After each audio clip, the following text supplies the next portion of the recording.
थेट जाऊया, राज्यातले मंत्री गिरीश महाजन बोलतायत पत्रकार परिषदेमध्ये. थेट जाऊया. ठीक होतं. नंतर आपल्या समोर त्यांनी सांगितलं की मग मी सरकारमधून बाहेर पडतो आणि नंतर संघटनेचं काम करतो, 3 महिने पूर्ण महाराष्ट्र मी पिंजून काढतो. पण आम्ही सगळ्यांनी त्या गोष्टीला नकार दिलेला आहे. माननीय आमचे अध्यक्ष आहेत बावनकुळेजी, त्यांनी तात्काळ प्रेस घेऊन आपल्यासमोर या गोष्टीचा खुलासाही केलेला आहे. आम्ही सांगितलं देवेंद्रजी संघटनेचे काम करतील आणि मंत्रिपदावर उपमुख्यमंत्री राहतील, त्यांनी कुठले राजीनामा देण्याची गरज नाही. आम्ही स्पष्ट सांगितलेलं आहे आणि आम्ही या मतावर सर्वजण ठाम आहोत. आम्ही सर्व ठाम आहोत. आज अमित भाईंना ते दिल्लीमध्ये त्या ठिकाणी भेटलेत, त्यांचं काय चर्चा आली मला माहीत नाही, पण आम्ही या बाबतीमध्ये पक्षश्रेष्ठींना सांगणार आहोत. दिल्लीला आम्ही परवा शपथविधीला जाऊ, त्यावेळेला आम्ही वेळ घेणार आहोत आणि आम्ही कोर कमिटीची जी टीम आहे ती पक्षश्रेष्ठींना भेटून जर गरज असेल तर आम्ही त्या ठिकाणी त्यांना आमच्याही भावना सांगणार आहोत. पण देवेंद्रजींनी कुठेही राजीनामा देण्याची गरज नाही. ते सक्षम आहेत, ते संघटनाही सांभाळू शकतात आणि ते सरकारमध्ये राहू शकतात. आताच एक माहिती समोर आलेली आहे की अमित शहा यांनी म्हटलं की तुर्तास राजीनामा नको. हा संपूर्ण राज्य देशातला शपथविधीचा सोहळा आहे, त्यानंतर आपण सगळ्या गोष्टी बघू, परंतु तुर्तास राजीनामा देऊ नका, कारण भाजपचे जे कार्यकर्ते आहेत त्यांचं मनोबल जे आहे ते कुठेतरी खचलं जाईल, त्यामुळे तुम्ही थांबा असं त्यांनी म्हटलं. निश्चित देवेंद्रजी अतिशय आमचे सक्षम नेते आहेत, त्याबद्दल कुठला दुमत कोणाच्या मनामध्ये नाहीच आहे आणि त्यामुळे ते उपमुख्यमंत्रीपदी असलेच पाहिजे. गृहमंत्र्यासारखं एक जबाबदार पद, त्यांच्या गृह खातं हे त्यांच्याकडे त्या ठिकाणी आहे, तेही त्यांनी सांभाळलं पाहिजे आणि त्याबरोबर संघटनेचं कामही ते बघतील. आणि म्हणून आम्हाला असं वाटतं की अमित भाईंनी जे सांगितलं ते अतिशय खरं सांगितलेलं आहे असं मला वाटतं. आणि शपथविधीनंतर त्यांच्याशी पुन्हा चर्चा करतील, आपण सांगतायत असं तुम्हाला कळालं म्हणून.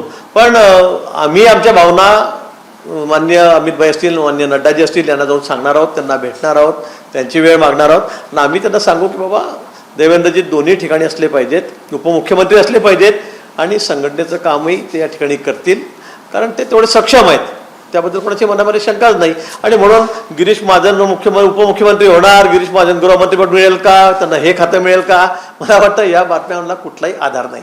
त्यांनी असं म्हटलं की भाजपसाठी राज्यात भाजपसाठी राज्यात आता काय नेमकं करताय त्याचं नियोजन तुम्ही करा आणि काम सुरू ठेवा. निश्चित मी ते सांगतोय की आता पूर्ण 3 महिन्याचा रोडमॅप आम्ही त्या ठिकाणी तयार करणार आहोत. देवेंद्रजी या ठिकाणी त्यासाठी अगदी सक्षम आहेत. मग ते कुठे पूर्ण कसं फिरणार महाराष्ट्रामध्ये, कसा त्यांचा प्रवास सुरू होणार, कशी त्यांची काय जनयात्रा असेल, काय असेल, पण ते येणारे 3 महिने हे आम्ही खूप त्या ठिकाणी काम करणार आहोत, कष्ट करणार आहोत आणि आमचं टीमवर्क आहे. आणि अपयश आलं तरी पण ते सर्वांचंच अपयश आहे, काही एकटं देवेंद्रजींचं आहे का, कारण या शेवटी टीमवर्क आहे आमचं. आणि म्हणून मला आम्ही कोर टीमचे जे सदस्य आहोत, आम्ही एवढे मंत्री आहोत, आमची ही जबाबदारी आहे सगळ्यांची. आणि म्हणून मला वाटतं की त्यांनी या गोष्टीसाठी राजीनामा देण्याची अजिबात गरज नाही.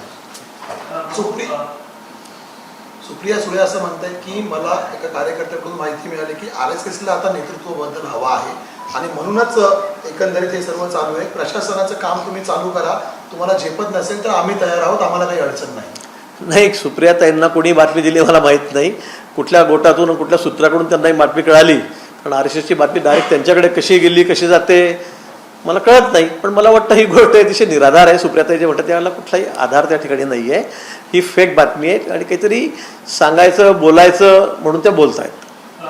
अजितदादांचं एक वक्तव्य समोर आलेलं आहे की बारामतीमध्ये आमचा जो पराभव झाला तो कुठेतरी 400 पारचा नारा असेल किंवा चंद्रकांत पाटील यांनी शरद पवारांनाच हरवायचं आहे असं ते वक्तव्य केलं होतं, त्यामुळे झालं असं त्यांनी. मी तर कुठे सगळं ऐकलं नाही, दादामुळे झाला किंवा नारा दिला म्हणून झाला असं माझ्या तर कुठे ऐकण्यामध्ये त्या ठिकाणी नाही आहे. मी कुठे बघितलेलं नाही, आपणच सांगतात मला हे. ठीक आहे. राज्यातले मंत्री गिरीश महाजन बोलत होते. एक मोठी अपडेट ती म्हणजे देवेंद्र फडणवीस हेच उपमुख्यमंत्रीपदी राहावे, आमच्यासोबत सरकारमध्ये राहावे असं आमच्या सगळ्यांचं मत आहे असं गिरीश महाजन म्हणालेत. आणि आपल्या उपमुख्यमंत्री पदाच्या चर्चा केवळ अफवा आहेत, त्यांनी राजीनामा देण्याची गरज नाहीये असं म्हणतायत गिरीश महाजन. त्यांनी संवाद साधला सविस्तरपणे पत्रकारांशी आणि ही माहिती दिली आहे.